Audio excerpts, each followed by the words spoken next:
Okay, these are going to be your notes for Unit 9. This is going to be, that's going to work with worksheet number 1. Okay, this is Mr. Trutna. This is Math 2 from Clovis High School. Today we're going to be talking about polynomials.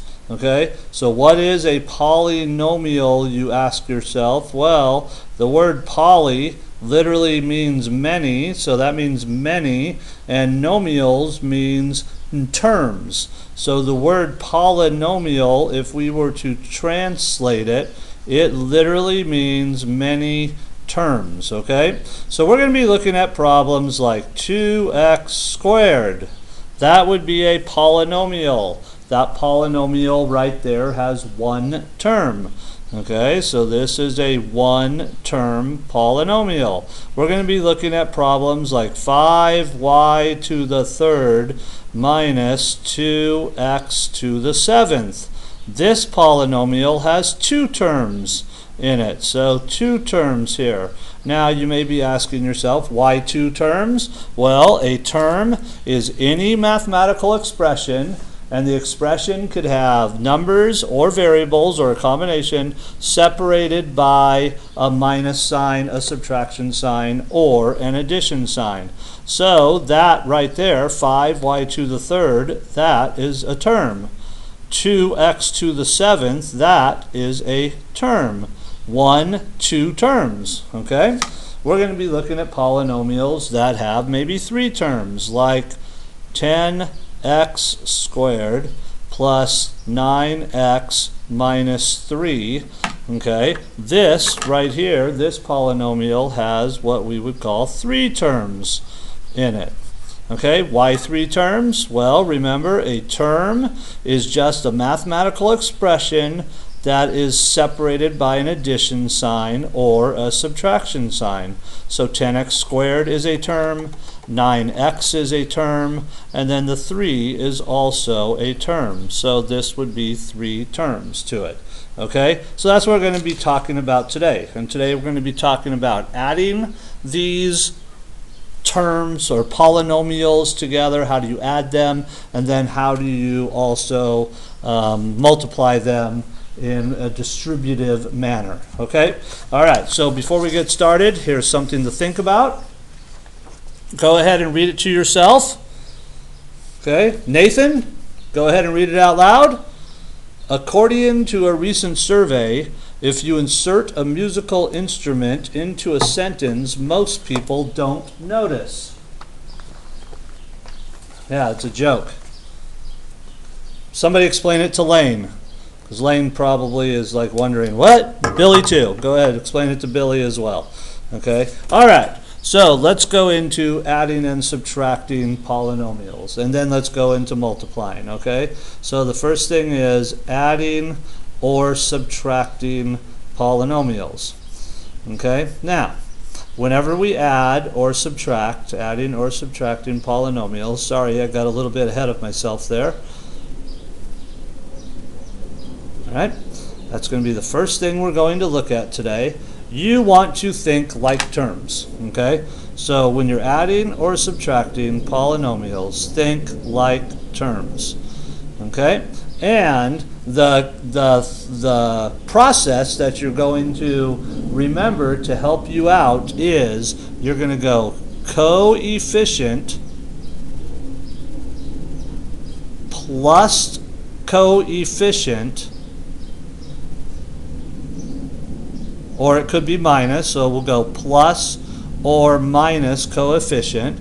Okay, so that's the first thing you're always going to do. And then the next thing is that you need to remember is you're going to leave variables and exponents as is. Variables and exponents as is.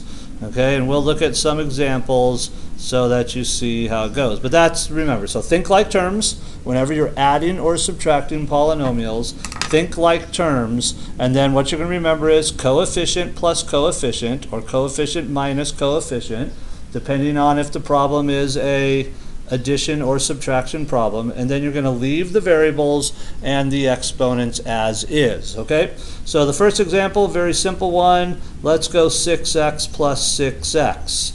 Okay, so we want to think like terms. Are these terms, are they like terms? The answer is yes. Okay, so we can add them together. If they're like terms, we add them together. So we go coefficient plus coefficient. Blake Jones, what are the coefficients?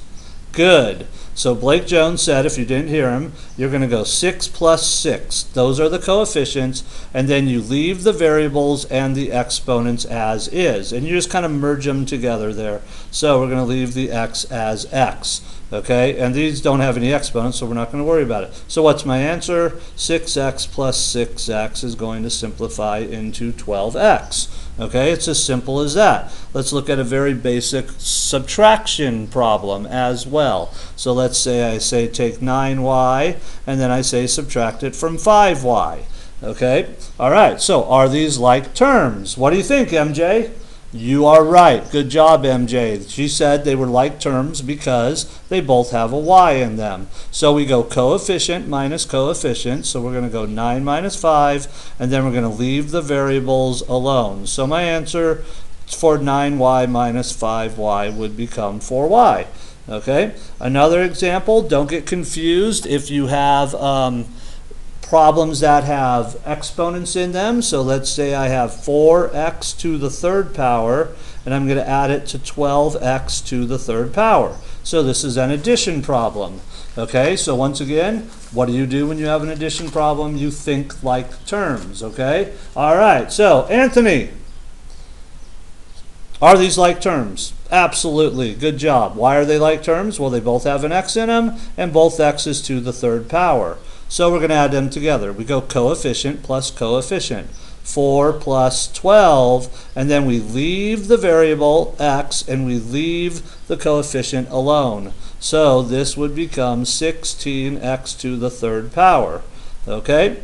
Another example, a fourth example would be what happens if we get like 7y to the second power, and then I say from it subtract 11y to the second power.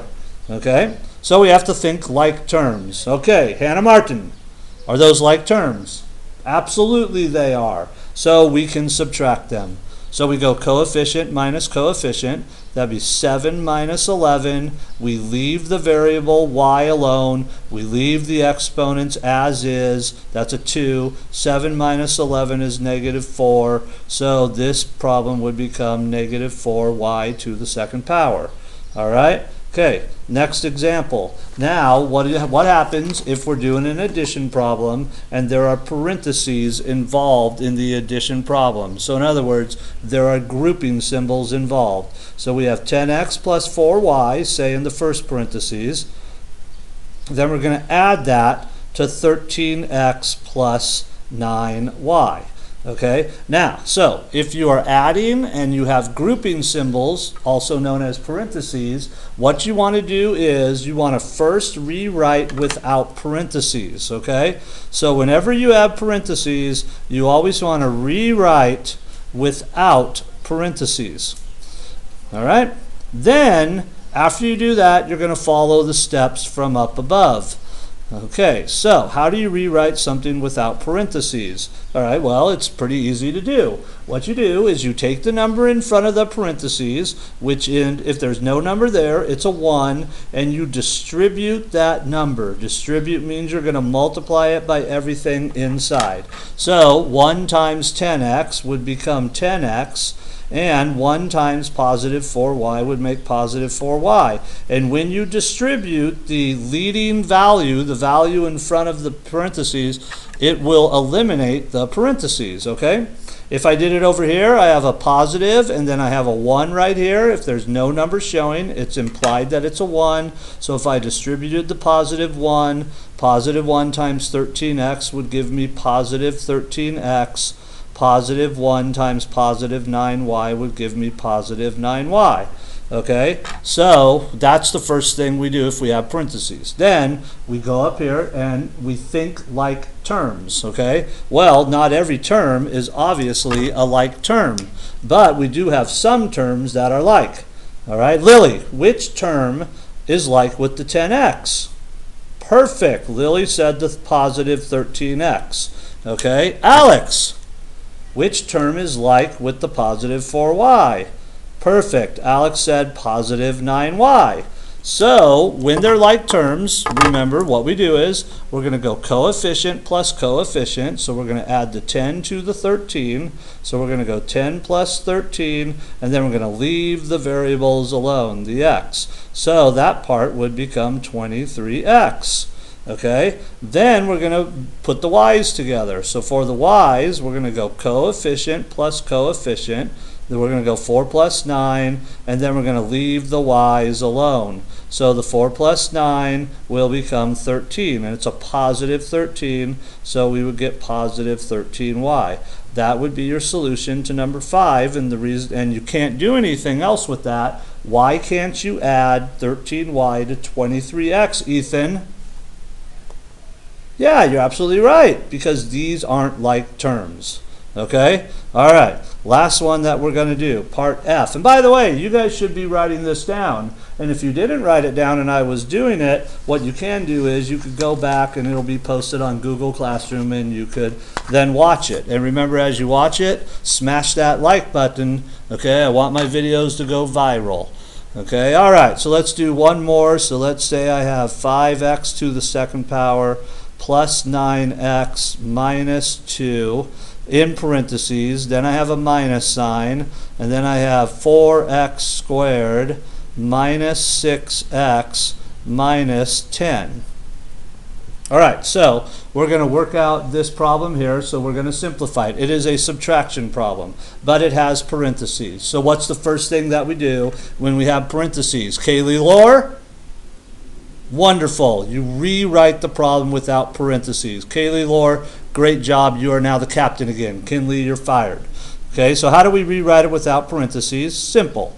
You take the number in front, which if there's no number, it's implied that it's a 1, and you distribute that number into all the terms inside the parentheses. When you do that, you will get an expression without parentheses. 1 times 5x squared, 5x squared. 1 times positive 9x, positive 9x. 1 times negative 2, negative 2. Okay, now when I go to the second set of parentheses, I have an implied 1 here, but you got to be careful because of that minus sign. That implies that the number that I'm going to distribute is a negative 1. So I'm going to go negative 1 times 4x squared. That is negative 4x squared. I'm going to go negative 1 times negative 6x. A negative times a negative. That's going to make that a positive 6x. And then I'm going to go negative 1 times negative 10. So that's going to give me a positive 10. Okay? So I rewrite without parentheses. Now what do I do? What do you guys think? We've already talked about it. Ignacio, what do you do? Excellent. You got to think like terms. Okay? So we're going to think like terms. So as you notice, I have a 5x squared. Well, what's like with the like terms with the 5x squared? The minus 4x squared. So I'm going to combine those two together.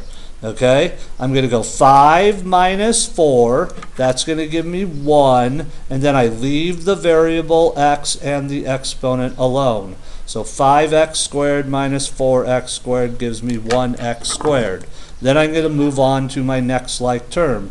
I have a positive 9x. What's like with the positive 9x? The positive 6x. Donovan, I like how you answered that, even though I didn't call on your name, but I love the enthusiasm.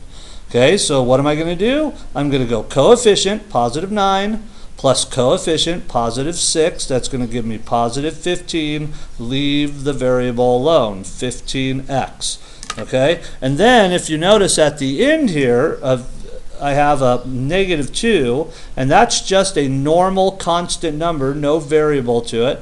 And I have a positive 10, so since neither of them have a variable, I can combine those together. Negative 2 plus 10 is positive 8. This right here would be my simplified version. And I don't have to write the 1. Most people would write it as x to the second plus 15x plus 8.